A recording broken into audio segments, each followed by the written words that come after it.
Au début du 19e siècle, une Europe bouleversée par les guerres napoléoniennes voit naître de nouvelles aspirations. Les peuples rêvent de liberté et d'unité nationale.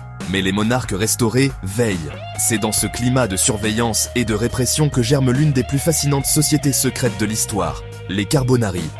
Leur nom, qui signifie « charbonnier » en italien, évoque les modestes travailleurs du bois qui se cachèrent dans les forêts. Ce choix n'est pas anodin. Il symbolise leur existence clandestine, loin des yeux des autorités, et leur mission de purifier la société comme le charbon purifie l'air.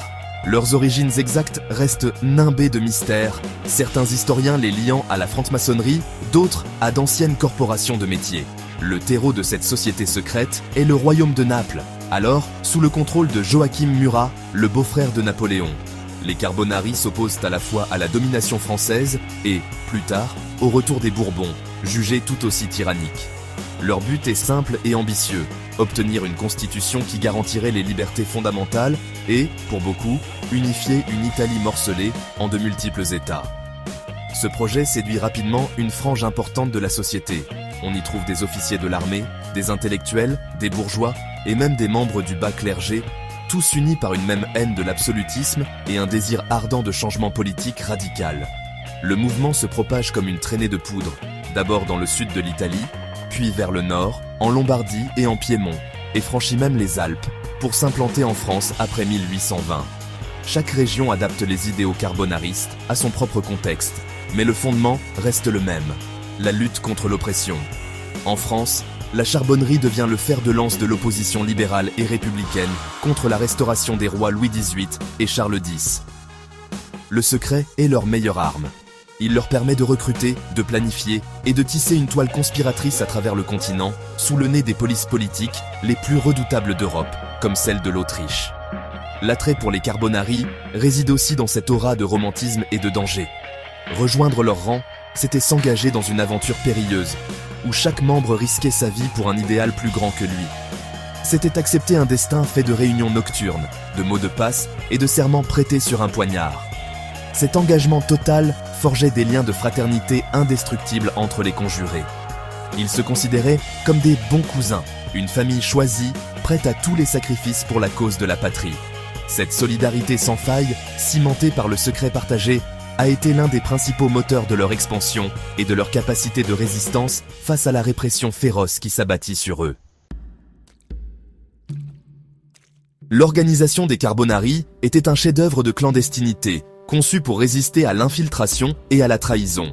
La structure reposait sur des cellules de base appelées ventes, vendites en italien. Chaque vente comptait une vingtaine de membres, ce qui limitait les risques en cas d'arrestation. Un membre ne connaissait généralement que les bons cousins de sa propre cellule. Les ventes locales étaient regroupées sous l'autorité d'une vente-mère, qui elle-même répondait à une haute vente, le centre névralgique de la conspiration. Cette structure pyramidale et compartimentée garantissait que la chute d'une cellule n'entraînait pas l'effondrement de tout le réseau. Seuls les dirigeants au sommet avaient une vision d'ensemble des effectifs et des plans. L'admission dans la société était marquée par une cérémonie d'initiation impressionnante, pleine de symboles et de mises en scène théâtrales. Le candidat, les yeux bandés, était conduit dans un lieu isolé, souvent une cabane de charbonnier reconstituée. Là, il était interrogé sur ses motivations et devait prêter un serment terrible. Il jurait fidélité à la société, obéissance aveugle à ses chefs et silence absolu sur ses activités, sous peine de mort. Le rituel s'inspirait à la fois de la franc-maçonnerie et de la symbolique chrétienne, avec des références à Jésus-Christ, considéré comme la première victime de la tyrannie. Le poignard, le crucifix et le crâne étaient des éléments récurrents, rappelant constamment aux nouveaux membres la gravité de son engagement. Les liens avec la franc-maçonnerie sont indéniables, même si les Carbonari ont développé leur propre identité. De nombreux Carbonari étaient également francs-maçons et ont importé dans la société secrète des éléments de son organisation et de ses rituels, comme le système de grades et l'usage de codes secrets. Cependant, les Carbonari se distinguaient par un objectif beaucoup plus direct et politique, le renversement des gouvernements par l'insurrection armée. Là où la franc-maçonnerie prônait une amélioration progressive de l'homme et de la société, la charbonnerie voulait une révolution, et ce, sans attendre. Cette impatience et cette radicalité expliquent le pourquoi elle a attiré une jeunesse plus bouillante et des militaires avides d'action. Pour communiquer sans être découverts, les Carbonari utilisaient un langage codé complexe, inspiré du jargon des charbonniers. Le lieu de réunion était la baraka, la cabane, le chef de la cellule était le grand maître, et les membres étaient les bons cousins. Les discussions politiques étaient masquées par des termes de métier. Vendre le charbon signifiait diffuser les idées révolutionnaires, et nettoyer les loups de la forêt voulait dire chasser les tyrans. Ces codes, couplés à des signes de reconnaissance discrets, permettaient aux membres de s'identifier en public sans éveiller les soupçons. Ce voile de secret permanent renforçait non seulement leur sécurité, mais aussi le sentiment d'appartenir à une élite de patriotes engagés dans une mission sacrée. Forts de leur organisation et de leur détermination, les Carbonari passant à l'action dès les années 1820. En Italie, leur heure de gloire semble arriver en juillet 1820, lorsqu'une insurrection éclate dans le royaume des Deux Siciles. Menée par des officiers de l'armée affiliés à la société secrète, comme le général Guglielmo Pepe, les révolutionnaires parviennent à forcer le roi Ferdinand Ier à accepter une constitution libérale. Pendant quelques mois, le succès semble total.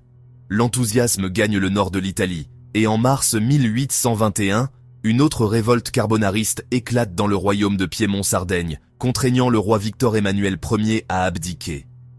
L'Italie semble alors au bord de l'unification et de la liberté. Cependant, cet espoir est de courte durée. Les grandes puissances européennes, réunies au sein de la Sainte Alliance, voient d'un très mauvais œil ces foyers révolutionnaires. L'Autriche, qui domine une grande partie de la péninsule, reçoit le mandat d'intervenir militairement. En 1821, l'armée autrichienne écrase sans difficulté l'armée napolitaine et restaure le pouvoir absolu du roi Ferdinand Ier. Une répression brutale s'abat alors sur les Carbonari. Des centaines de membres sont arrêtés, emprisonnés ou exécutés. Le même sort attend les révolutionnaires piémontais. Ces échecs sanglants démontrent la principale faiblesse des Carbonari, leur isolement face aux armées professionnelles des monarchies européennes. En France, la charbonnerie connaît également une période d'intense activité conspiratrice entre 1821 et 1823. Des figures illustres comme le marquis de Lafayette soutiennent, de près ou de loin, le mouvement. Plusieurs complots sont organisés pour soulever des garnisons militaires et renverser les Bourbons.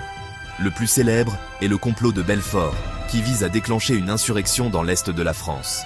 Malheureusement, la plupart de ces tentatives sont déjouées par la police, souvent à cause de trahison ou d'une mauvaise coordination. L'affaire des 4 sergents de La Rochelle, 4 jeunes sous-officiers carbonaristes exécutés en 1822 pour leur participation à un complot, devient un symbole du martyre républicain et nourrit l'opposition à la monarchie. Malgré ces revers, l'influence des Carbonari ne disparaît pas. Les insurrections, même ratées, ont un impact profond sur les esprits. Elles montrent qu'il est possible de défier l'ordre établi et maintiennent vivante la flamme révolutionnaire. De nombreux Carbonari, contraints à l'exil, continuent leur combat depuis l'étranger, à Londres, à Bruxelles ou à Genève. Ils y fondent de nouvelles organisations et préparent les révolutions futures. Des figures majeures du Risorgimento italien, comme Giuseppe Mazzini, ont fait leurs premières armes au sein de la charbonnerie avant de créer leur propre mouvement, Jeune Italie, qui tirera les leçons des échecs des années 1820. L'une des grandes limites du mouvement carbonariste fut son caractère élitiste. Bien que son nom évoque le peuple, la société était principalement composée de bourgeois, d'intellectuels et de militaires. Les masses paysannes, majoritaires en Italie, restaient largement à l'écart de ces conspirations, qu'elles ne comprenaient pas toujours. Les Carbonari n'ont jamais vraiment réussi à mobiliser le peuple dans ses profondeurs, ce qui a rendu leurs insurrections fragiles. Une fois les garnisons militaires défaites, les révolutions s'effondraient, faute de soutien populaire massif. Ce fossé entre l'avant-garde révolutionnaire et la population sera une leçon cruciale pour les générations futures de révolutionnaires qui comprendront la nécessité d'un projet social plus large. De plus, le culte du secret, qui fut leur plus grande force, devint aussi une faiblesse. La compartimentation extrême de l'organisation empêchait souvent une coordination efficace entre les différentes cellules lors des insurrections. Les plans étaient parfois mal communiqués, les ordres arrivaient trop tard, et les soulèvements se produisèrent de manière isolée, les rendant plus faciles à réprimer pour les autorités. Le secret absolu favorisait également la paranoïa et les risques de trahison. Une seule infiltration par un espion de la police pouvait suffire à démanteler toute une branche du réseau, comme ce fut le cas à plusieurs reprises en France et en Italie, menant à des vagues d'arrestations massives. Le manque d'un programme politique unifié a également contribué à leurs échecs. Au sein des Carbonari cohabitèrent des tendances diverses, des libéraux modérés qui voulaient simplement une monarchie constitutionnelle, des démocrates plus radicaux, et même quelques bonapartistes nostalgiques. Cette hétérogénéité idéologique créait des tensions internes et rendait difficile la définition d'objectifs clairs une fois le pouvoir conquis. À Naples, en 1820, les révolutionnaires se sont rapidement divisés sur la nature exacte de la constitution à adopter, ce qui a affaibli leur gouvernement face à la contre-offensive autrichienne.